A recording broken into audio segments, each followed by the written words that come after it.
Directeur de supermarché, c'est avant tout être chef d'une entreprise.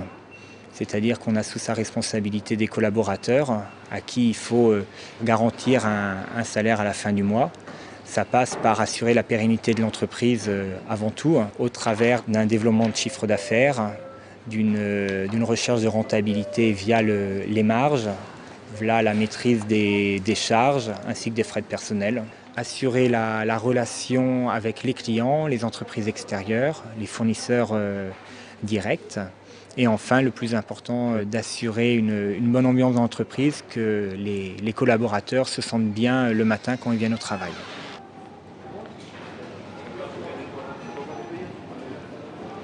Donc, ma journée commence en général vers 7 heures.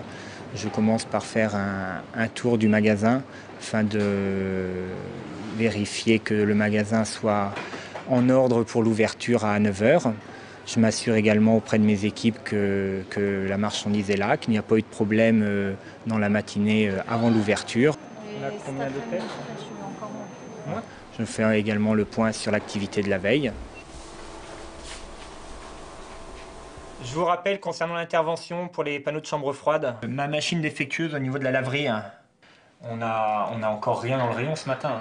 Ouais, c'est assez surprenant, c'est surtout le Queen Amman en fait qu'on a très bien vendu. J'ai une équipe de 72 personnes à gérer à l'année et 12 responsables de rayon. Quand vous mettez votre curseur dessus, donc ça vous dit track, il y a peut-être des produits qui ne sont pas en tract. Vous voyez celui-ci par exemple, casse-croûte. C'est pas un produit en tract. D'accord. Ici, vous avez ce qu'on appelle le plan public promo du magasin avec tous les tracts que nous faisons. SU4, c'est la taille des tracts. D'accord. À l'origine, j'étais dans le droit, où je ne m'épanouissais pas. Par hasard, j'ai fait une saison dans un petit magasin près de chez moi. Une saison, 2 saisons, 3 saisons, et puis je me suis dit, c'est ça que je veux faire. J'ai abandonné le droit et je me suis dirigé dans une école spécialisée dans la grande distribution. Donc, qui a duré 2 ans.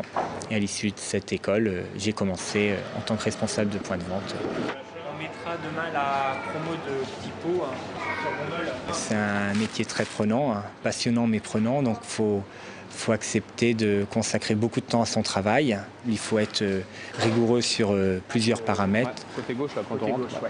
Et l'emballe crème, là, il a changé. Mais je vais appeler Monsieur Guéguin. Vous avez vu avec elle tout à l'heure, Non. allez vous voir. Et enfin, le plus important peut-être pour moi, c'est la vertu de l'exemple. C'est-à-dire, c'est pas parce qu'on a marqué directeur sur le badge qu'on n'a rien à faire et qu'on peut laisser les gens travailler. Il est au contraire très important de savoir leur montrer que ce qu'on leur demande de faire, on l'a déjà fait, on sait le faire, et que quand il y a du boulot et que tout le monde est dans le jus, ils peuvent compter sur le directeur.